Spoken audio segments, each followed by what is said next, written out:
Buddhism has evolved into one of the world's major religions, with many schools and branches.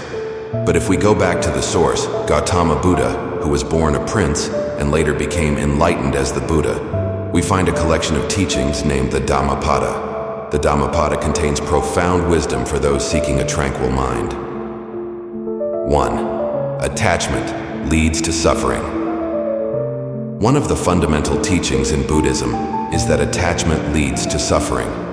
We suffer because we attach ourselves to external things, which are ultimately beyond our control. By doing so, we resist the fundamental truth about existence. Change is the only constant.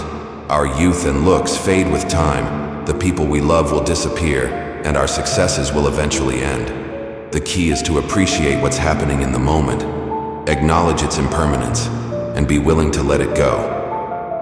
As the Buddha said, "The good renounce attachment for everything. The virtuous do not prattle with a yearning for pleasures. The wise show no elation or depression when touched by happiness or sorrow." 2. Desiring the right things. Another basic Buddhist teaching is that deep desire, also known as craving and lust, poisons the mind and makes us restless and even sick. However, this doesn't mean that we should aim to destroy desire completely. Even Buddhist monks have a deep desire for enlightenment. There is nothing wrong with desire in itself. The key is to desire the right things and to arm ourselves against the wrong things that lead us astray. In Buddhism, this means training the mind.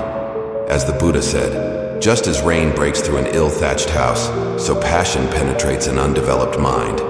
Just as rain does not break through a well-thatched house, so passion never penetrates a well-developed mind." 3. Pursuing sensual pleasures leads to suffering. According to Buddhism, we should not crave sensual pleasures. Sensual pleasures themselves are not wrong, but indulgence in them can become a source of evil. Greed, gluttony, and addiction stem from cravings to fulfill sensual pleasures. When the pursuit of sensual pleasures controls our lives, we become easily seduced by a demon called Mara, leading us to commit evil and keep us in misery. Fear, dissatisfaction, and cravings generated by chasing sensuality can lead to degradation, exploitation, and even violence. As the Buddha said, "Just as a storm throws down a weak tree, so does Mara overpower the man who lives for the pursuit of pleasures, who is uncontrolled in his senses, immoderate in eating, indolent, and dissipated." Therefore, from misery grows beauty. Suffering is an inherent part of life. Buddhism aims to end suffering, but discarding the darker sides of life completely is like throwing away the baby with the bathwater. Deep suffering led the Buddha to enlightenment, and it's often our suffering that can be used as fertilizer for a better life. The insights gained from our pain are opportunities to be more compassionate and creative. For example, personal suffering can lead to the creation of meaningful work or art. As the Buddha said, "Upon a heap of rubbish in the roadside ditch blooms a lotus, fragrant and pleasing." 5. Good company is important. Like the Stoics, the Buddha advises us to associate with wise and positive people, preferably people who also follow the path to enlightenment. For serious practitioners, this means seeking the company of a Buddhist community, or even becoming a monk or nun. However, the Buddha also says it's better to live alone than to be in the company of foolish people or those who have a bad influence. As the Buddha said, "Better it is to live alone. There is no fellowship with a fool. Live alone and do no evil. Be carefree like an elephant in the elephant forest." 6. A trained mind leads to happiness. The cornerstone of Buddhism is the practice of meditation. The goal of meditation is achieving freedom from the mind, which has generally grown out of control. We are not our thoughts, yet we often identify with them, no matter how destructive they become. Relief from overthinking and the absence of intellectual activity allow us to be present in the moment, unburdened by cravings, the past, or the future. This is where happiness lies.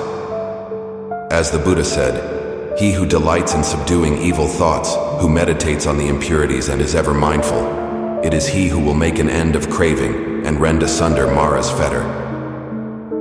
7. Short-term evil has long-term consequences. Many actions don't bring immediate pain. Indulging the senses, for example, may give short-term pleasure without instant punishment. Lies, deceit, manipulation, and even theft can lead to immediate pleasure or avoidance of pain. However, in the long run, the consequences of evil will catch up to us.